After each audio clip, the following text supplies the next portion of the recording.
Hey buddies, Miss Puggy here, coming after another Borderlands 3 video. Today we're going to do an update on our Peregrine build. So recently a weapon by the name of the Guardian Angel, or as you want to say it, Guardian 4N631, you know, obviously you would just want to say Guardian Angel because that's a mouthful, recently came out, which deals tons and tons of damage based on the distance you are away from the enemy. I believe you can get 5 times the amount of damage if you're at max distance. And the cool thing about this weapon is that it's not just weapon damage based, it's action skills, grenades, like you name it. Any type of damage goes right into the multipliers with this crazy gun. Obviously, I wanted to try it on my Peregrine build, and damn, it deals a ton of damage. If you saw in the beginning, I probably played a clip where I downed the raid boss super easily by using the Lightspeed grenade and this weapon. Damn, it's crazy. I was calculating how much damage I was dealing, and we were able to deal 1 billion damage easily with the grenades against the raid boss. Now before we continue, don't forget to like, comment, subscribe. You have no idea how much it helps me out. We just hit 850 subscribers. I cannot believe it. Thank you very much, and let's get into the video. And it's all thanks to a little combination with the Guardian Angel, the Revolter, Lightspeed, some secondary stats with the Elemental Projector, Deathless, and, of course, a Peregrine. So we have 2 different Guardian Angels on this build. I personally only use this one because I always have my Deathless on, so it deals a bunch more damage with radiation. But if you wanted to, you could use this anointment as well, as opposed to URAD. This, of course, deals tons and tons of damage, 3 times damage with our Lightspeed grenades. You could easily one-shot, but I found that I'm able to one-shot enemies with just this without any setup easily with our Peregrine build. So it's very easy. All you gotta do is just constantly shoot out your rack attacks. Your rack attacks will do the work for you and throw out your Lightspeed grenades. And as those of you who don't know, the Lightspeed grenade and Peregrine has a nice little combination where it will spawn 4 grenades at once. I'm not really sure why this interaction happens, but it spawns a bunch of grenades, and that's awesome. So you're gonna see a lot more Lightspeeds out there than you normally would if you're just throwing it out. And of course, we're running Flak. We have the Hemovorous skill, so the Lightspeed grenade projectiles are able to crit, which deals crazy amounts of damage. It's insane. But another key important weapon on this build to allow us to deal the maximum amount of damage with our Elemental Projector is our Sellout. So the Sellout I have is a very low level. It doesn't deal any damage to us. See, no damage. But every single time we hit ourselves, we ignite, which is very useful, especially if you want to have Corrosive or Incendiary, or if you want to play a little bit smarter, you could activate action skill start with the Revolter and get electricity on you as well.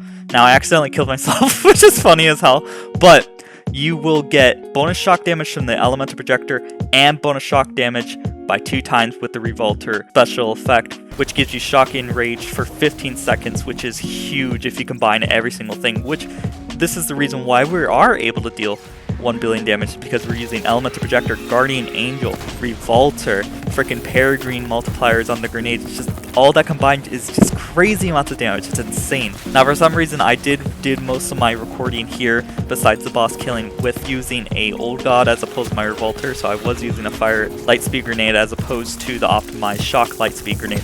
But it still goes to show you that I'm able to deal crazy amounts of damage despite that, just to show you the power of the Guardian Angel and the Peregrine class mod together, even if you're not using your Revolter multipliers with the Sellout. Those 2 weapons are pretty much the only thing you need on this build.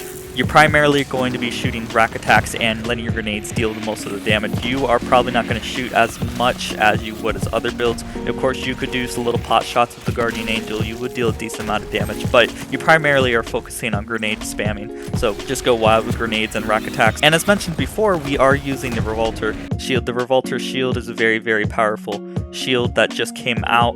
It allows you to deal 2 times the shock damage every single time the shield is depleted. Of course, we have the anointment with active skill start. Any effects that trigger on shield break will activate when we activate our rack attack, which just allows us to get shock and rage 100% of the time. It's very awesome. And as said many times before, I am using a Lightspeed grenade, but we are using the anointment. When action skill is active, grenade damage is increased by 150.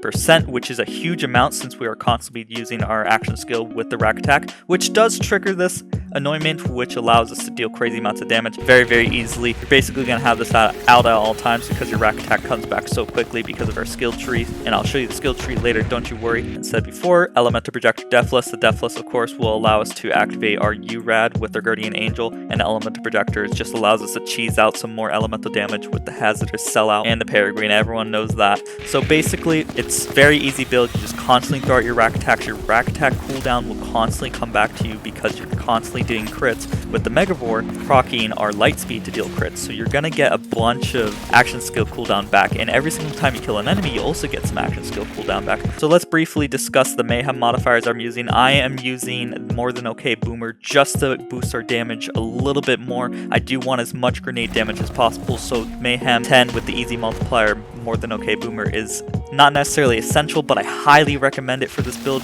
Just that 25% means a ton when you're dealing millions of damage, and each Lightspeed projectile deals like 10 million without crit.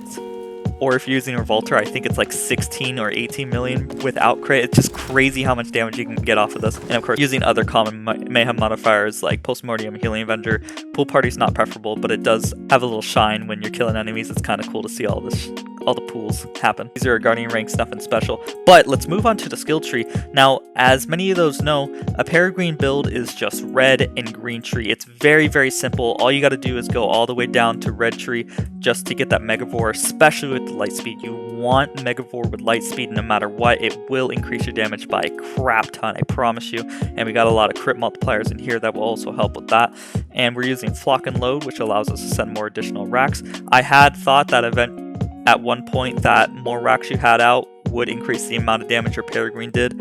I had recorded some evidence showing that it did back in the day, but it doesn't do that any longer, so you don't need Flock and Load as I suggested in many of my previous Peregrine builds, but I would recommend Rack Celebrate just so you have more charges of rack attack because you want to be sending out as many rack attacks as possible. I've never ran out of rack attacks with this build, so you don't have to worry about that. And we go all the way down on Green Tree, very, very simple. I personally like the Green Tree because it allows us to use Lick the Wounds, which does help with a URAD build because your survivability is not going to be high, so your pet is going to allow you to get revived very easily if you don't have any targets to hit, and Egan to Impress does allow us to get our rack attacks back really, really quickly. Those are the essentials. The pet that we like to use is the Spider Ant Scorcher. This allows us to deal 10% more elemental damage. That means a lot when you are dealing minimal damage, as I said before, so definitely have a Spider Ant Scorcher with this build. It's kind of a no-brainer.